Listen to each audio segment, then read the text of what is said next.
네, 지난 주말 사이에 유럽연합 27개 이 회원국들이 모여서 정상회담을 가졌습니다. 주 내용은 역시 경제였는데요. BS투자증권 투자전략부 홍순표 부장과 함께 관련 내용 말씀 나눠보겠습니다. 부장님 안녕하세요. 네, 안녕하세요. 예, 청년 실업 해소를 위해서 80억 유로의 자금을 마련하겠다 등등등 여러 가지 안이 나왔던데요. 유로존 정상회담에서 경제회생 방안을 집중적으로 논의하게 된 배경이 있겠는데요.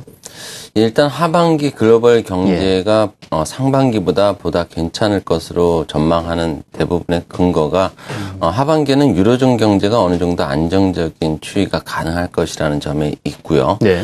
이런 점을 좀 고려를 한다면은 지난 주말에 있었던 유로존 정상회담 상당히 좀 의미가 있었다라고 볼 수 있습니다. 특히 고용과 관련된 그런 대책들을 서둘러서 마련했다는 점이 긍정적일 수 있는데요.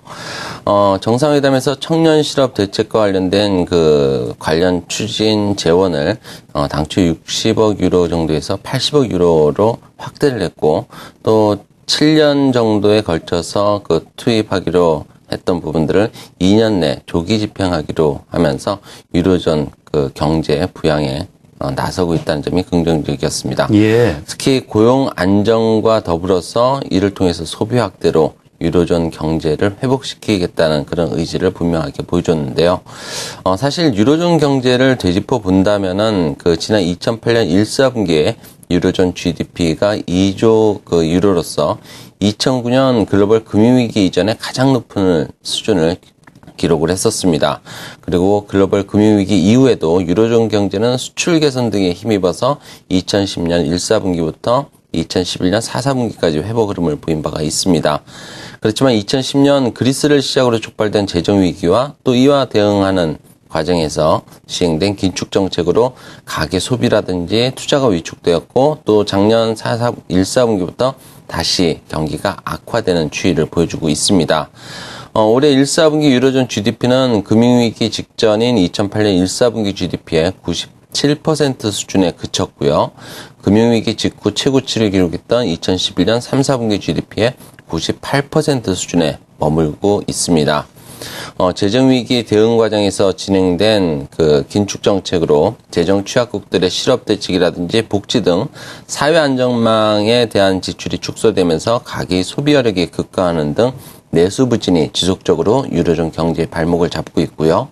또 소비 부진과 함께 작년 이후 글로벌 경기가 둔화되면서 수출도 둔화됨에 따라서 기업의 투자 활동이 급감을 했고 실업률 역시 사상 최고 수준까지 상승하는 등 유로존 경제는 계속해서 악순환 구조를 반복하는 모습을 보여주고 있습니다. 이와 같은 유로존 경제의 악순환 구조를 약화시키기 위해서 이번 유로존 정상회담에서 청년 실업 관련 대책이라든지 고용시장 안정을 위해서 분명한 의지와 또 가시적인 대책을 마련했다라고 볼 수 있겠습니다. 자, 그만큼 실업률이 사회 문제로까지 대두가 되고 있는 상황입니다. 더 이상은 안 되겠다. 힘을 모아보자 하는 차원인데요.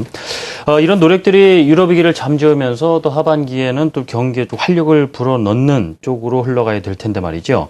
이 경제 안정을 위한 정책적 노력이 계속 지속이 돼야 될 텐데 어떻게 보시는지요?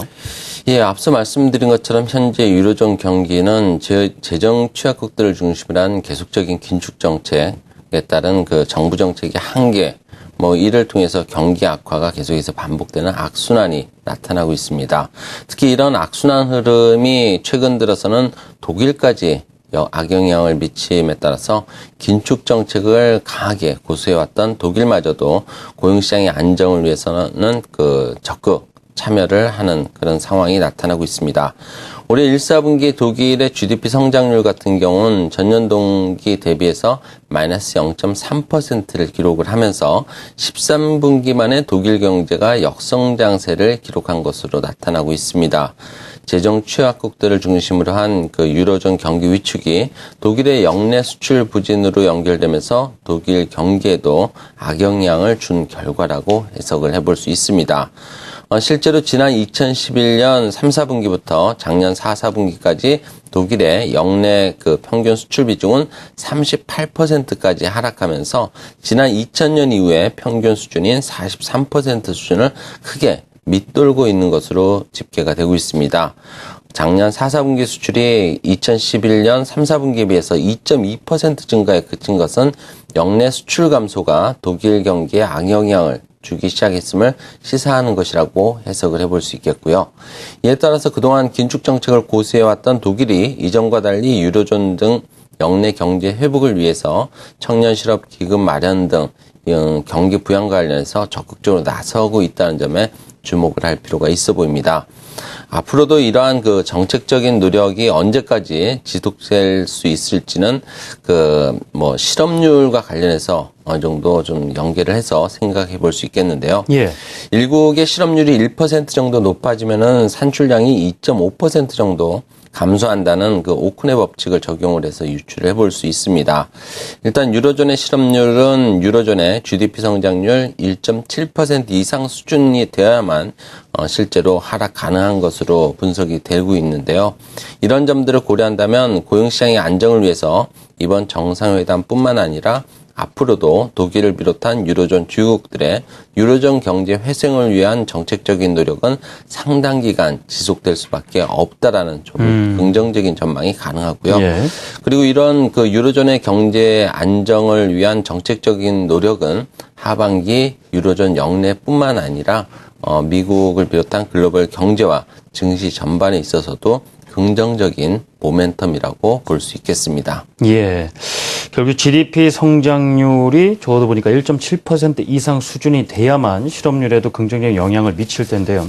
지금 독일 경제도 역성장을 한 상황에서 이들 유럽연합의 노력이 또 어떤 결실을 맺을지 두고 보겠습니다. 지금까지 BS투자증권 투자전략부 홍순표 부장님 말씀 들어봤습니다. 감사합니다. 네, 감사합니다.